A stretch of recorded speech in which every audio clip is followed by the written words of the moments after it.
Well, hello everyone. Welcome to the channel. Looks like I'm out on another desolate, almost desolate road in the middle of nowhere again. But that's what we came for. We came for this site. I am in a little place today that has the loveliest name you've ever heard of. I'm in lovely Kentucky. How pretty is that? Lovely Kentucky.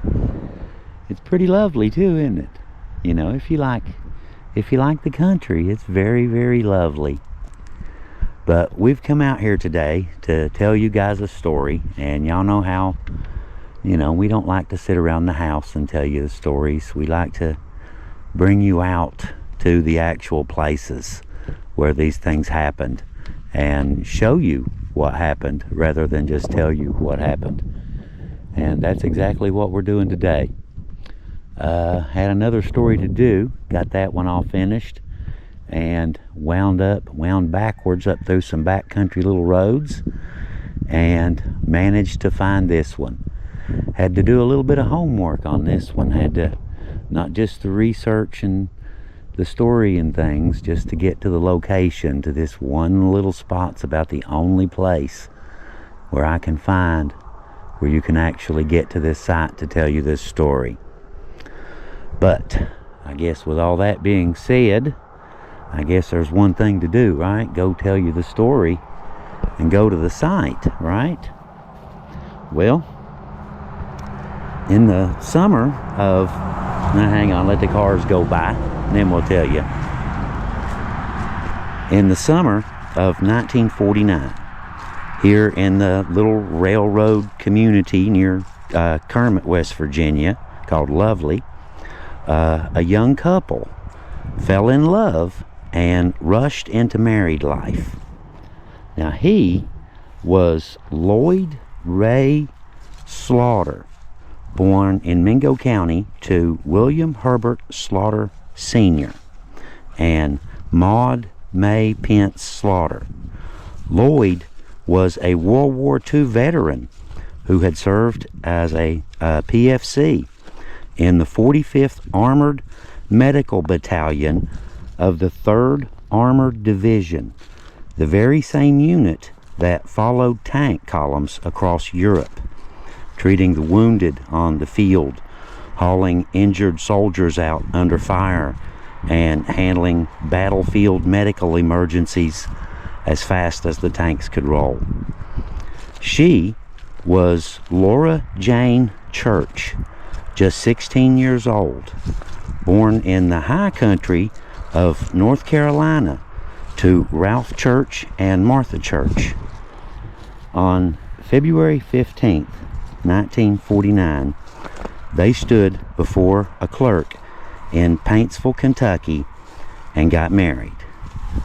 Two young people ready to build a life for themselves between the coal fields and the railroad tracks somewhere.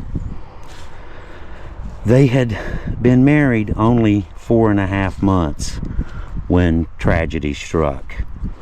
On a hot Independence Day weekend, Saturday, July 2nd in 1949, they joined family and friends for a swimming party near Marrowbone Creek, just southeast of Kermit, not too far from here.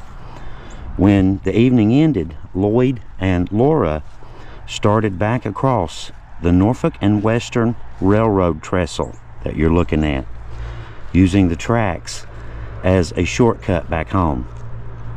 Down below them, on the highway that parallels the line, Lloyd's sister pedaled a bicycle along the road. She looked up and saw the headlight of a passenger train and instantly realized that her brother and his young bride were still out on the bridge. She screamed a warning. Excuse me. She screamed a warning, but the train was too close. Before they could reach solid ground, the engine and its cars thundered onto the trestle and hit both of them. Laura was killed there on the bridge. Lloyd was rushed to the hospital in Williamson, but he was dead on arrival. Newspapers across the region carried the Associated Press headline, "One killed, one hurt by train," and mentioned that the couple had only been married for a few months. After the incident, the families made a heartbreaking choice. Lloyd's parents, William Herbert and Maud May Slaughter of Kermit, buried their son across the Tug Fort in Warfield Cemetery in Martin County, Kentucky, under a military stone that lists his service and his dates. Laura's family, on the other hand, Ralph and Molly, took her body back over the mountains to Fosco Community Cemetery in North Carolina, to the same hills where she had been born just 16 short years earlier. They had been married less than 5 months. They never got to see their life together, never saw a home of their own, children, anniversaries, or even a first Christmas as husband and wife. On earth, they rest far apart, one here by the Tug Fork River and the other in the Blue Ridge Mountains. But in heaven and in their hearts, I'm sure they're together again, the way they were meant to be. If you stand on the road today and watch a train roll across the same trestle, you can almost feel the weight of that night. The warning shout, the thunder of the train engine, and 2 young lives caught up in the moment, and a shared fate that they couldn't outrun. Their graves lie hundreds of miles apart now, divided by mountains and rivers and even state lines. Their story and their love for each other are the only things that bind them together now. And now that you've watched this video, their story lives on in you too. My hope is that somewhere beyond this world, Lloyd and Laura still walk together. I mean, we've all had the nightmare about the train, you know, the big thing running over you. But in this case, it wasn't a dream, it was real. I mean, you can just imagine the final moments. And you can see the water down there, you can see the river going underneath the 2 trestles. And just imagine what that day would have been like. The screaming, the sheer terror, and then the aftermath, to see what actually happened.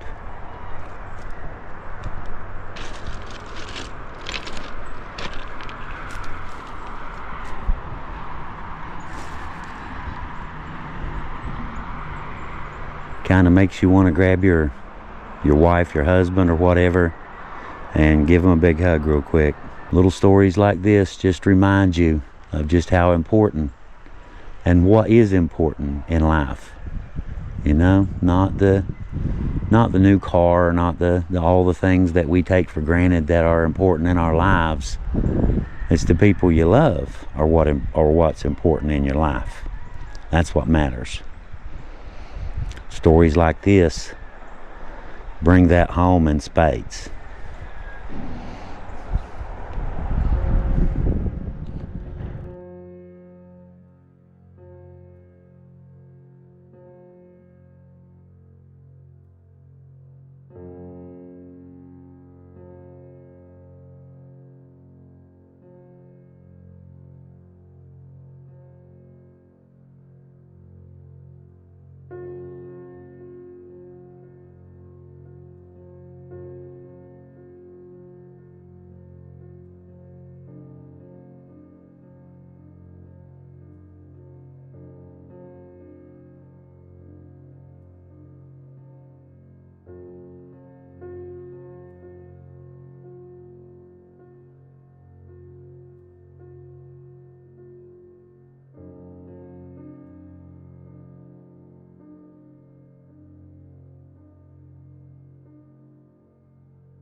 one fateful little incident that no one ever even considered changed everything.